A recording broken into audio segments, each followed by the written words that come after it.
برادران اسلام، السلام علیکم ورحمۃ اللہ وبرکاتہ۔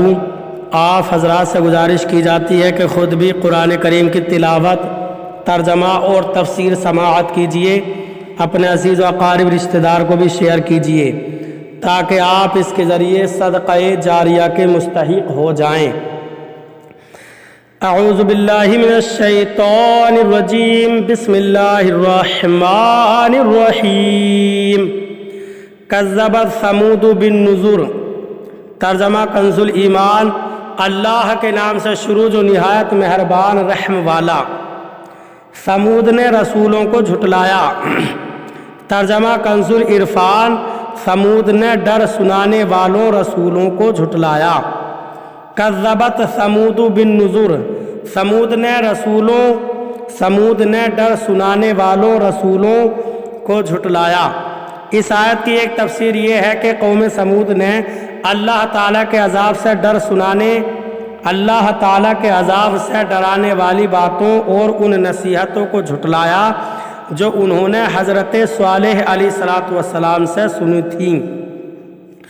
دوسری تفسیر یہ ہے کہ قوم ثمود نے اپنے نبی حضرت صالح علیہ السلام کی دعوت کا انکار کر کے اور ان پر ایمان نہ لا کر انہیں جھٹلایا۔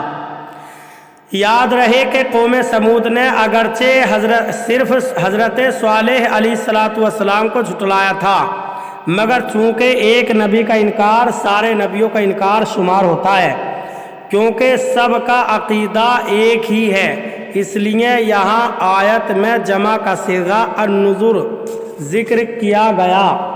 فَقَالُوا أَبَشَرًا مِنَّا وَاحِدًا نَتَّبِعُهُ إِنَّا إِذًا لَفِي ضَلَالٍ وَسُعُرٍ۔ ترجمہ کنز الایمان۔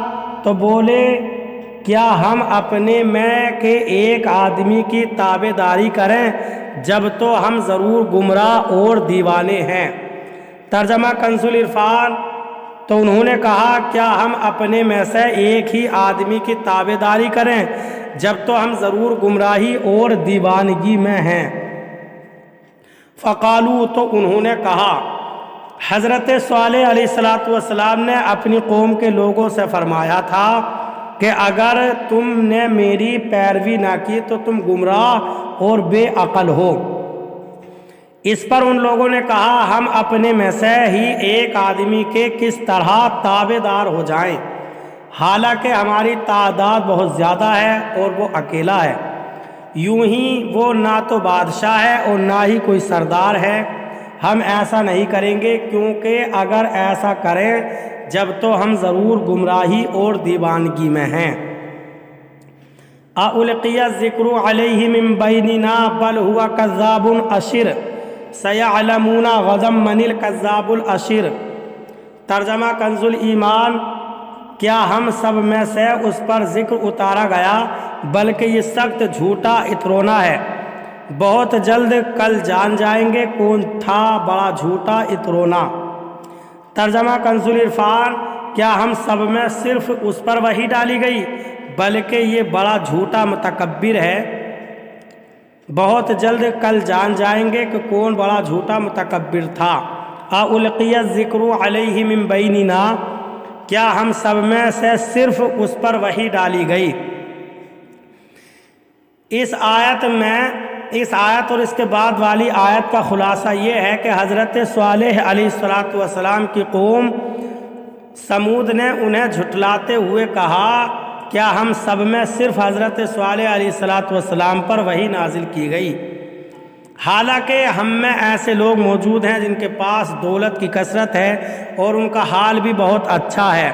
ایسا ہرگز نہیں ہے، بلکہ یہ بڑا جھوٹا متکبر ہے، نبوت کا دعویٰ کر کے بڑا آدمی بننا چاہتا ہے، معاذ اللہ۔ اللہ تعالیٰ نے ارشاد فرمایا کہ جب وہ حضرت صالح علیہ السلام کو جھٹلانے کی وجہ سے عذاب میں مبتلا کیے جائیں گے تو بہت جلد خود ہی جان جائیں گے ان میں سے کون بڑا جھوٹا اور متکبر تھا۔ اِنَّا مُرْسِلُو النَّاقَةِ فِتْنَةً لَهُمْ فَارْتَقِبْهُمْ وَاسْتَبِرْ وَنَبِّئْهُمْ أَنَّ الْمَاءَ قِسْمَةٌ بَيْنَهُمْ كُلُّ شِرْبٍ مُحْتَضَرٍ۔ ترجمہ کنزُل ایمان، ہم ناقہ بھیجنے والے ہیں، ان کی جانچ کو تو اے صالح تو راہ دیکھ اور صبر کر، اور انہیں خبر دے دے کہ پانی ان میں حصوں سے ہے، ہر حصہ پر وہ حاضر ہو جس کی باری ہے۔ ترجمہ کنزُل ایمان، ترجمہ کنزُل عرفان، بے شک ہم ان کی آزمائش کے لیے اونٹنی کو بھیجنے والے ہیں، تو اے صالح تم ان کا انتظار کرو اور صبر کرو، اور انہیں خبر دے دو کہ ان کے درمیان پانی تقسیم ہے، ہر باری پر وہ حاضر ہو جس کی باری ہے۔ انا مرسل الناقہ، بے شک ہم اونٹنی کو بھیجنے والے ہیں۔